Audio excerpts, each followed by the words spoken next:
Hi, this is Patrick Keith here in Nathan, Spain. We're here with the mayor. How are you doing?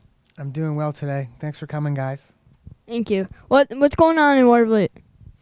Well, I just ran back to catch you guys from a meeting. We had a little forum on waste management, particularly organic waste, which is something we've been working on. And I think we talked about it maybe one of the last times that we want to try to pull the organic waste, which is primarily food waste, out of our garbage stream that we get from our houses and not take that to the landfill where it costs us money to dump it and turn it into its roots, or just kind of like your body does, turn food into energy and some byproduct like gas or compost, if you will. So I just came from a meeting. We invited people from all around the area. There's a lot of excitement, a lot of interest in it, but no one's been doing things. We've been kind of taking the lead on it, and we want to continue to do that, and there's a lot of interest in that. So Now, will it be like the county waste? I don't know if you have heard of that. Well, County Waste is a company that we deal with. That's where we take our garbage to and our recyclables to. And County Waste was sold to a larger conglomerate in California, whose name escapes me, but County Waste was actually started by a guy from Watervliet too. So there's some roots with County Waste. But County Waste is where we dump our garbage and take our recyclables, and they now operate the county landfill. So very good partners with County Waste. They help us out during what we call bulk week, where you take out spring and fall cleaning stuff. So they help us out during that period too. Now, I'm not trying to be a bug or anything, but what does that mean with starting this new program? Will we get new garbage cans? You'll get a new special type of garbage can because, as you probably know, if you take food and leave it in a garbage can for a couple of days, especially in the summer, what happens? It gets all smelly, and you really don't want it in your house. So we're going to have special garbage cans that are sealed, and they might have a filter in them too to absorb some of the odor. And then we'll dump that into a special garbage truck and take that and do something to it, either compost it or run it through a chemical process. Now, when will that start? Do you know? Well, we're just starting to get going on the logistics of it. We're going to buy some of these special cans and give them out to 20, 30, 40 households just to see how it works, what needs to be changed, will it not work at all, those type of things. Now, I hear you're a coach and you coach the varsity Canyoneers. And what are your thoughts on the game? The last game? Well, the last couple games we've started out very slow. We were playing teams that we were supposed to beat.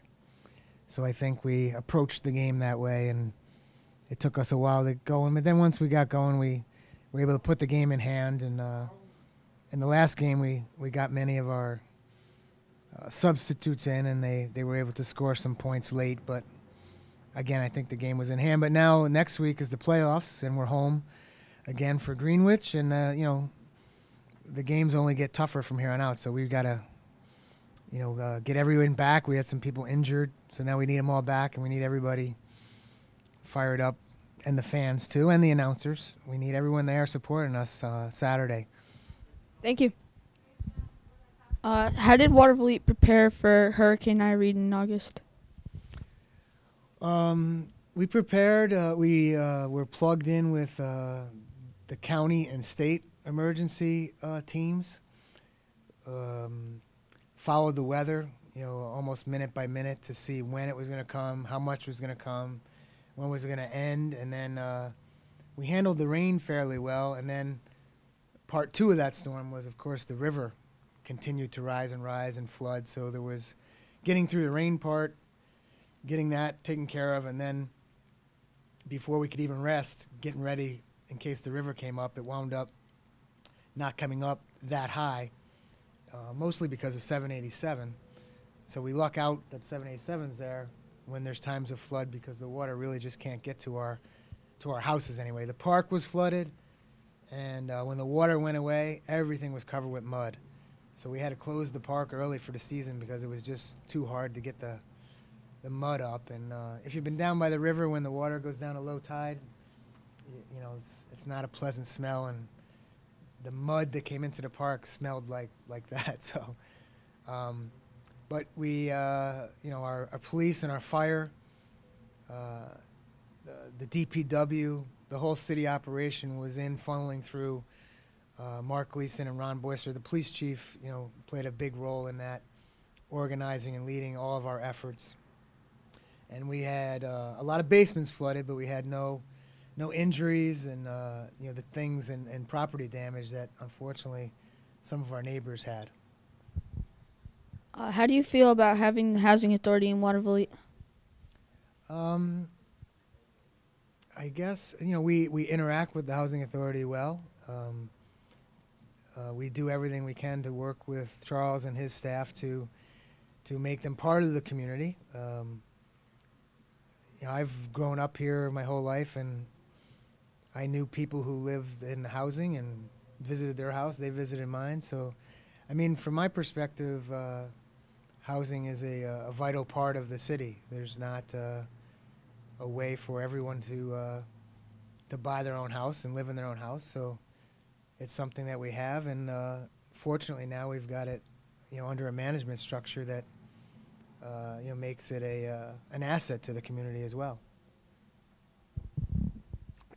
Are you dealing with the high school projects for the moving the football field down and moving the baseball field more towards the opening where the high school is?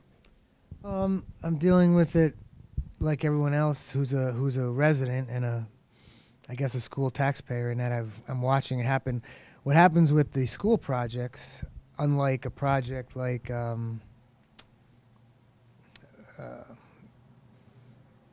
all school projects are run by the state education department, even the construction phases. So I don't know if you're familiar, but if you want to do something new in the city, like tear down a building and put up a housing authority, for instance, you have to go through the planning board. That you have to tell them your plan, and they have to make sure it meets all the rules, and then perhaps the zoning board too, because you can't put a supermarket, you know, up on the top of 6th Ave or 7th Ave because it's a residential area. So you got to meet planning and zoning requirements.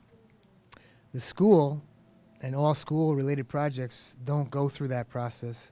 They go through state ed. So we don't have a lot of say in that. However, the school has been very active in getting us involved, even though they don't have to.